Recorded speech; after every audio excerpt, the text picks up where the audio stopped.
जरा 1 मिनट के लिए सोचिए, हम जापान के पुराने शहर क्योटो में हैं और तेज बारिश हो रही है। हम भीगते हुए एक तंग सी गली से गुजर रहे हैं और तभी एक छोटा सा पुराना सा चाय घर दिखता है। तो बारिश से बचने के लिए हम अंदर चले जाते हैं। और अंदर जाते ही एकदम शांति। बाहर की जो भी भाग दौड़ थी, जो शोर था, सब जैसे दरवाजे पर ही रुक गया। हाँ, बिल्कुल। एक अजीब सा सुकून है। खिड़की के बाहर हम देखते हैं बारिश की बूंदें हैं और चेरी के पेड़ हैं, उनकी गुलाबी पंखुड़ियां। साकुरा। हाँ, साकुरा। वो बारिश में धुलकर नीचे गिर रही हैं। ऐसा लगता है जैसे मानो वक्त ही थम गया हो। तभी एक बुजुर्ग महिला पारंपरिक किमोनो पहने हुए बहुत आदर से हमें खास जापानी चाय परोसती हैं। और हम चाय की चुस्की ले ही रहे होते हैं कि नजर सामने दीवार पर टंगे एक लकड़ी के बोर्ड पर पड़ती है। हाँ, उस पर जापानी में कुछ लिखा है, इच्ची इक्काई। इचिगो इचिए। और ये सिर्फ शब्द नहीं है, ये अपने आप में एक पूरा फलसफा है, मतलब जिंदगी जीने का एक नजरिया। और यहीं से हमारी आज की गहरी पड़ताल शुरू होती है। बिल्कुल। आज हम हेक्टर गार्सिया और फ्रांसिस्क मिरालिस की किताब द बुक ऑफ इचिगो इचिए के जरिए इस जापानी सोच को समझने की कोशिश करेंगे। हमारा मिशन ये समझना है कि कैसे हर पल को, हर एक लम्हे को खास बनाया जा सकता है, बिना अतीत के बोझ के और भविष्य की चिंता के बिना। बस ये जानने के लिए कि इस एक पल में जो अभी हमारे पास है उसमें कितनी बड़ी ताकत छिपी है। तो चलिए इस खूबसूरत सोच में उतरते हैं। ठीक है, तो सबसे पहले इसी शब्द को ही खोलते हैं, इचिगो इचिए। इसका मतलब क्या है आसान भाषा में? इसका मतलब है एक बार एक मुलाकात, या और भी आसान करें तो इस पल में ये एक मौका, इस पल में एक मौका। हाँ, ये हमें याद दिलाता है कि हम अभी जो भी अनुभव कर रहे हैं, जैसे ये हमारी बातचीत, ये माहौल, ये एहसास, ये दोबारा ठीक वैसा ही कभी नहीं होगा। हर पल एक अनमोल खजाना है। अच्छा, और अगर हमने उसे पूरी तरह से नहीं जिया तो वह हमेशा के लिए खो जाएगा। मतलब अब नहीं तो कभी नहीं वाली बात हो गई है तो। एग्जैक्टली, बिल्कुल वही। ये सुनने में जितना आसान है, मुझे लगता है उतना ही गहरा है। मुझे याद है किताब में इसे समझाने के लिए एक तिब्बती कहानी भी है। हाँ, शंभाला के दरवाजों की कहानी। एक शिकारी होता है जो एक हिरन का पीछा करते करते हिमालय की ऊंचाइयों में पहुंच जाता है। वहां उसे एक पहाड़ के बीच में एक दरार दिखती है और उसके पास एक बूढ़ा आदमी बैठा है।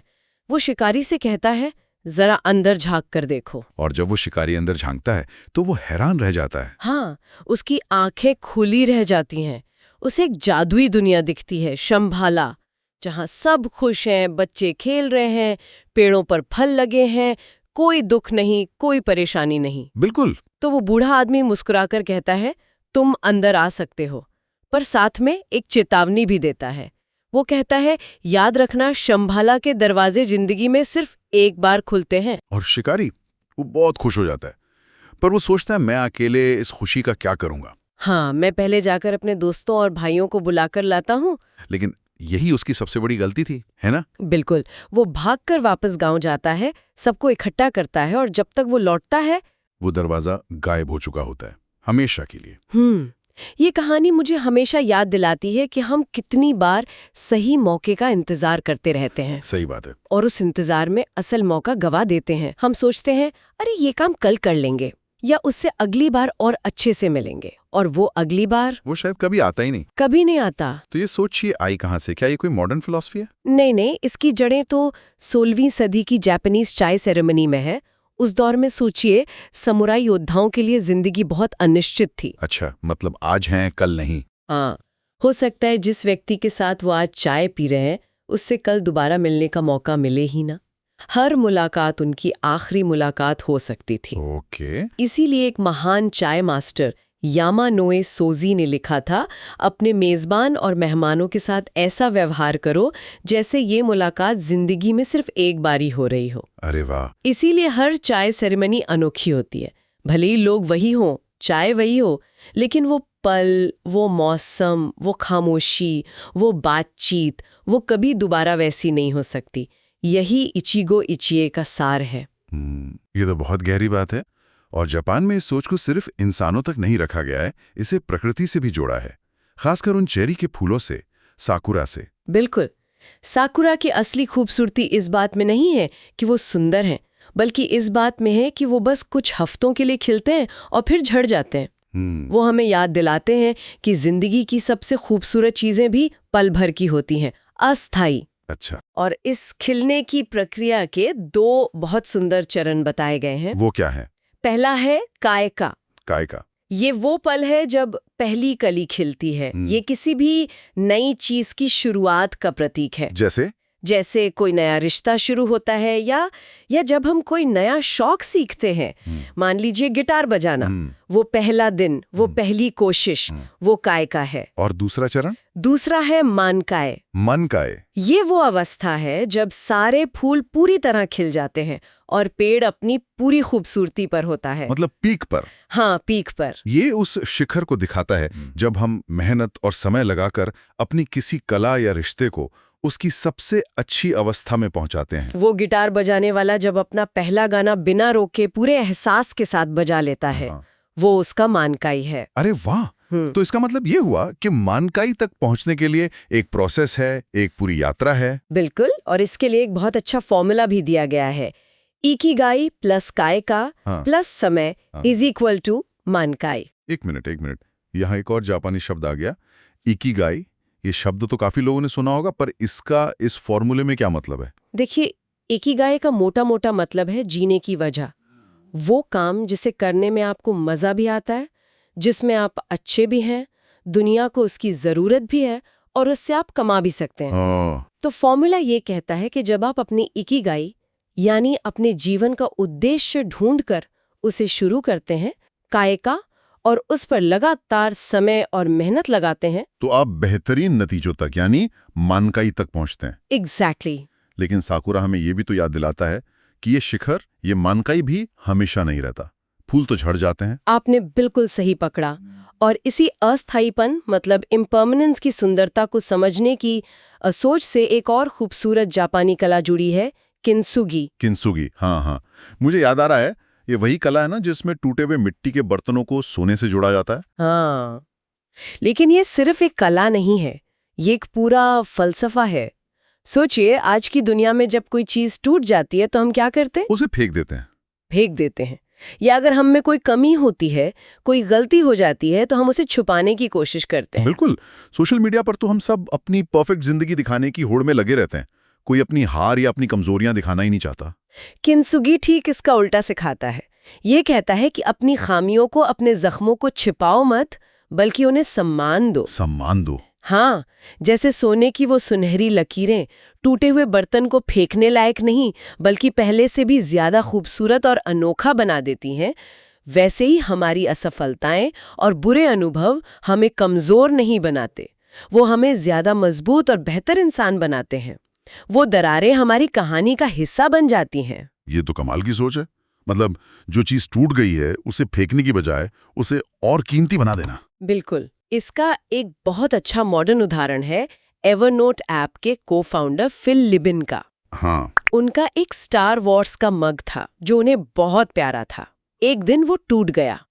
तो उन्होंने उसे फेंका नहीं, बल्कि किंसुगी से जुड़वाया। बाद में उन्होंने कहा कि अब ये मग पहले से भी ज्यादा अच्छा लग रहा है, क्योंकि वो सोने की लकीरें उस मग की कहानी बता रही हैं, उसे और खास बना रही हैं। ये सब सुनने में बहुत अच्छा लगता है। हर पल को जियो, अपनी कमियों को अपनाओ, लेकिन असल जिंदगी में बहुत मुश्किल है। हम या तो अतीत की बातों में खोए रहते हैं कि अरे ऐसा क्यों हुआ, या फिर भविष्य की चिंता करते हैं कि आगे क्या होगा। सही बात है। तो इस अभी में, इस प्रेजेंट मोमेंट में कैसे रहा जाए? इसका जवाब हमारी 4 मूल भावनाओं से जुड़ा है। देखिए, गुस्सा और दुख, ये दोनों भावनाएं हमें अतीत से बांध कर रखती हैं। कैसे? हम किसी ऐसी बात पर दुखी या नाराज होते हैं जो पहले हो चुकी है और जिसे हम बदल नहीं सकते। सही बात है। और डर हमें सीधा भविष्य में ले जाता है।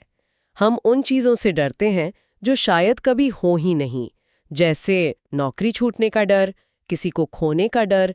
ये सब भविष्य की चिंताएं हैं। अरे, तो इसका मतलब ये हुआ कि जब भी हम दुखी या डरे हुए महसूस कर रहे हैं, तो हम असल में टाइम ट्रैवल कर रहे होते हैं, एक अतीत में और दूसरा भविष्य में। बिल्कुल। तो फिर अभी में कौन सी भावना होती है? सिर्फ एक, खुशी। खुशी अकेली ऐसी भावना है जो अभी में होती है। अच्छा। हाँ, जब हम वाकई खुश होते हैं तो हम पूरे तरह से उसी पल में होते हैं। न हमें अतीत का कोई अफसोस होता है, न भविष्य की कोई चिंता। खुशी हमें खींचकर अभी में ले आती है। ये तो एक मतलब लाइट बल्ब मोमेंट जैसा है। तो जब भी हम खुद को दुखी, गुस्से में या डरा हुआ पाएं, तो हम खुद से पूछ सकते हैं, मैं अभी किस वक्त में जी रहा हूं? हाँ, और फिर खुद को खींचकर अभी में वापस ला सकते हैं। इसे ही बुद्ध ने दूसरे तीर की कहानी से समझाया है। उन्होंने कहा कि जिंदगी में पहला तीर सबको लगता है, वो है दर्द। कोई बीमारी, कोई रिश्ता टूटना, कोई नुकसान। ये तो जिंदगी का हिस्सा है। हाँ, इसे हम टाल नहीं सकते। और दूसरा तीर? दूसरा तीर हम खुद को मारते हैं, वो है दुख, मतलब सफरिंग। जब हम उस दर्द के बारे में बार बार सोचते हैं, मेरे साथ ही ऐसा क्यों हुआ, अब मेरा क्या होगा, तो हम उस पहले तीर के जख्म को और गहरा करते हैं। ये सारे विचार दूसरे तीर हैं। मतलब pain is inevitable but suffering is optional. Exactly. पीड़ा जरूरी है पर दुख वैकल्पिक है। ये सुनने में तो बहुत शक्तिशाली लगता है, लेकिन क्या ये इतना आसान है? जब कोई बहुत बड़ा नुकसान होता है तो दुखी ना होने का विकल्प चुनना, वो तो लगभग नामुमकिन सा लगता है। सवाल बहुत अच्छा है। इसका मतलब ये नहीं है कि हम अपनी भावनाओं को दबा दें, नहीं। इसका मतलब है कि हम दर्द को महसूस करें, लेकिन उसके ऊपर कहानियां ना बनाएं। खुद को कोसना बंद करें। ये समझें कि एक मुश्किल दौर है जो गुजर जाएगा। ये प्रैक्टिस की बात है, एक दिन में नहीं होता। सही है। लेकिन जागरूकता पहला कदम है, ये समझना कि दूसरा तीर हम खुद चला रहे हैं। ठीक है, तो जागरूकता पहला कदम है। और अभी में जीने के लिए क्या हमारी 5 इंद्रियां, हमारे सेंसेस भी हमारी मदद कर सकते हैं? वो तो सबसे बड़ा जरिया है। हमारी 5 इंद्रियां, देखना, सुनना, सूंघना, चखना और छूना, ये हमेशा अभी में काम करती हैं। वो ना अतीत में जा सकती हैं, ना भविष्य में। जापानी चाय सेरेमनी में इन्हीं 5 इंद्रियों का पूरा इस्तेमाल होता है। कैसे? जरा इसे खोल कर सक जाइए। देखिए, चखना, टेस्ट, आप चाय के हर घूंट का स्वाद महसूस करते हैं। सूंघना, स्मेल, चाय की भीनी भीनी महक। अच्छा। छूना, गर्म कप को हाथों में पकड़ने का एहसास। सुनना, चाय बनाने की धीमी आवाज और आसपास की खामोशी। और देखना, चाय मास्टर के संधे हुए हाथ और कमरे की सादगी। और हम इसे अपनी रोजमर्रा की जिंदगी में कैसे इस्तेमाल कर सकते हैं? हम रोज तो चाय सेरेमनी में नहीं जाते। बिल्कुल, लेकिन हम अपनी जिंदगी को ही एक सेरेमनी बना सकते हैं। जैसे जब सुबह की पहली चाय या कॉफी पिएं, तो उसे फोन स्क्रॉल करते हुए ना पिएं। बस 5 मिनट के लिए सिर्फ उस कॉफी पर ध्यान दें, उसकी महक, उसका स्वाद, कप की गर्माहट। या जैसे जब हम खाना खाते हैं, हम अक्सर टीवी देखते हुए खाते हैं और हमें पता ही नहीं चलता कि हमने क्या खाया। बिल्कुल, अगली बार जब खाना खाएं तो पहले 2-3 निवाले बिना कुछ और किए बस खाने के स्वाद को महसूस करते हुए खाएं। या जब संगीत सुन रहे हो तो सिर्फ संगीत सुने। किसी दोस्त से मिले तो फोन को जेब में रखकर पूरी तरह से बस उन्हीं की आंखों में देखकर बात करें, उनकी बातों को सच में सुने। हाँ, यही हर पल को इचिगो इचिए बनाना है। तो अगर मैं इसे समेटूं तो इचिगो इचिए हमें बस एक ही बात याद दिलाता है, ये पल, ये मुलाकात, ये अनुभव जिंदगी में सिर्फ एक बार हो रहा है। हाँ, ये एक खजाना है, इसे जाने मत दो। बिल्कुल। चाहे वो दोस्तों के साथ एक कप चाय हो, या किसी अपने को कसकर गले लगाना हो, या फिर अकेले बैठकर डूबते सूरज को देखना हो, हर पल एक उत्सव बन सकता है अगर हम उसे पूरी मौजूदगी के साथ जिएं। हमें किसी खास मौके का इंतजार करने की जरूरत नहीं है। हम हर मौके को खास बना सकते हैं। इस गहरी बातचीत के अंत में किताब में एक जादुई सवाल है जो हमें सोचने पर मजबूर करता है। जब भी जिंदगी थोड़ी उबाऊ लगे या ऐसा लगे कि हम कहीं अटक गए हैं, तो हमें खुद से पूछना चाहिए, अगर ऐसा हो तो व्हाट इफ? ये एक बहुत शक्तिशाली सवाल है। ये हमारे दिमाग में बंद पड़े दरवाजों को खोल देता है। हम अक्सर हाँ लेकिन की सोच में फंसे रहते हैं। व्हाट इफ हमें उस जाल से बाहर निकालता है। जैसे कोई अपनी बोरिंग नौकरी से परेशान है, वो सोच सकता है, अगर मैं अपनी इस नौकरी को छोड़कर कुछ महीने अपनी पसंद का काम खोजूं तो। हो सकता है कि वो असल में ऐसा ना करे, लेकिन सिर्फ ये सवाल पूछना ही उसे एक नई हिम्मत दे सकता है। शायद वो नौकरी के साथ साथ वीकेंड पर कुछ नया सीखना शुरू कर दे। बिल्कुल, वो एक सवाल एक नई कहानी की शुरुआत बन सकता है। और यही इचिगो इचे का सार है। हर पल एक नया दरवाजा खोलने का मौका है। बस हमें उस दरवाजे को देखने और उसे खोलने की हिम्मत करनी है।